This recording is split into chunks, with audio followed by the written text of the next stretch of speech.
colonization of the Carolinas began with the scheming of a few very wealthy white Englishmen who convinced King Charles II to make them joint proprietors in 1663 of a place they called the Carolinas in honor of King Charles II. The fact of the matter was, by the 1660s and 1670s, there was already a few hardy settlers or squatters from Virginia that had squatted on the lands that would become part of the Carolinas.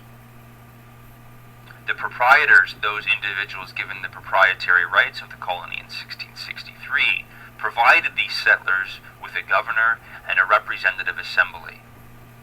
About 40 years later, in 1701, they set off North Carolina as a separate colony. The desolate region proved a disappointment, however. It lacked good harbors and navigable rivers. The colony also had no convenient way of marketing its products. North Carolina remained a poor colony.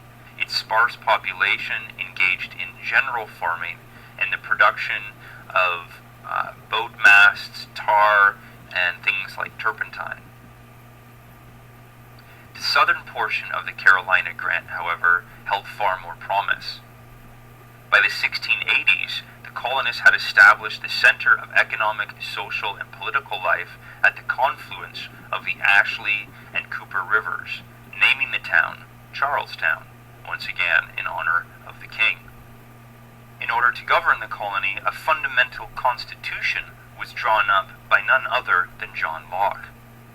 The design provided Carolina with a proprietary governor and a hereditary nobility who, as the Council of Lords, would recommend all laws to a parliament elected by lesser landlords.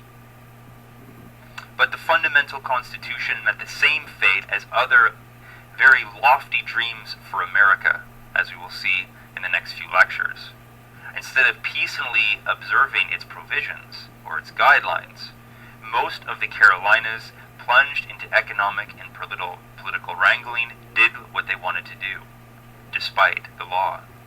They challenged proprietary rule, protested or ignored laws and regulations imposed on them, and rejected the proprietary's relatively benevolent vision of Indian relations. Instead, the colonists essentially attacked Native Americans in order to gain access to their lands, and also attacked Native Americans in order to capture them as slaves. The result was a series of Native American wars that came to define this region in the late 17th and early 18th centuries.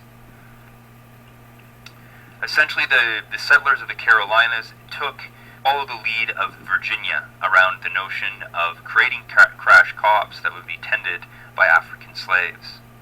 But before they could afford to establish such a regime, the newcomers needed to raise capital through trade with the Native Americans. Colonists gave textiles, metals, goods, guns, and alcohol in exchange for hundreds of thousands of deerskins, which they exported. But the trade soon came to revolve around a commodity dearer even still.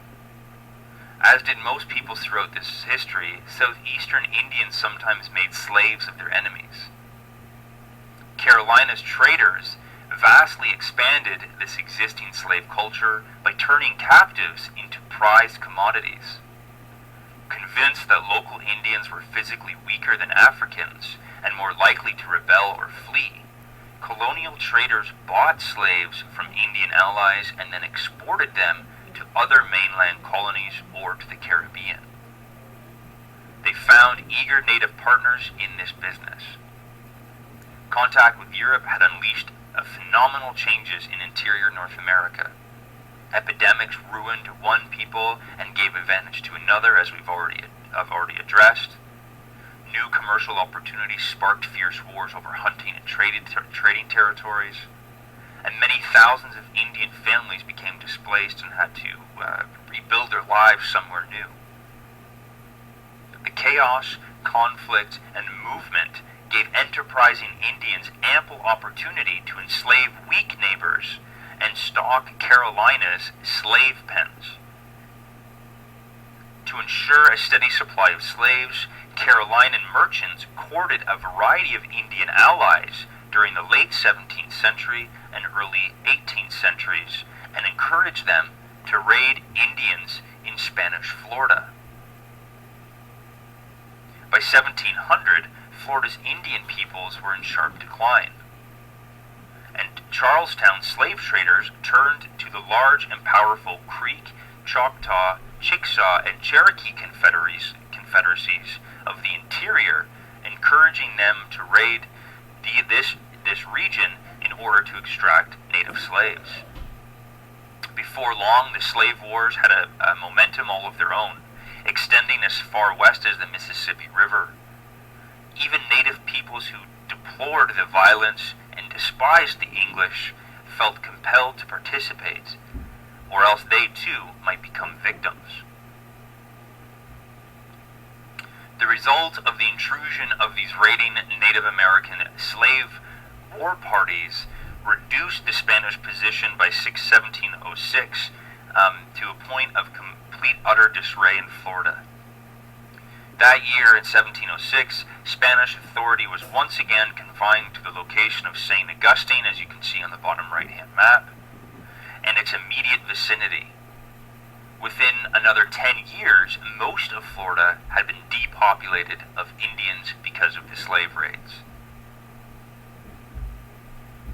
In the end, the culmination of these slave wars, Indian slave wars, greatly benefited Charlestown slave traders and the Carolinas. It essentially seemed like a double victory for them. They had bested the Spanish and had reaped enormous profits while doing so. The fragmentary evidence suggests that Carolinas had purchased or captured between 30 and 50,000 Indian slaves before 1715. Indeed, before that date, South Carolina exported more slaves than it imported from Africa or the Caribbean. But in 1715, Carolina's merchants finally paid the price for the wars that they had cynically fueled for over 40 years. With Florida virtually exhausted of all slaves, a number of local Indians grew nervous, convinced that Carolina would soon turn on them, as it had on other Indian allies. One group struck the Carolinas. They attacked traders, posts, and plantations on the outskirts of Charlestown in 1715, killing hundreds of colonists and dragging scores more to Florida to sell as slaves in St. Augustine. The result was panic. Authorities in Charlestown turned to other Indian peoples in the region, but found most had either joined the Yamas or were too hostile to or suspicious to help the Carolinas. Though it lasted only a few months, what became known as the Yamasee War finally put an end to the destructive regional slave trade. So ends the first segment of the Day 5 lecture.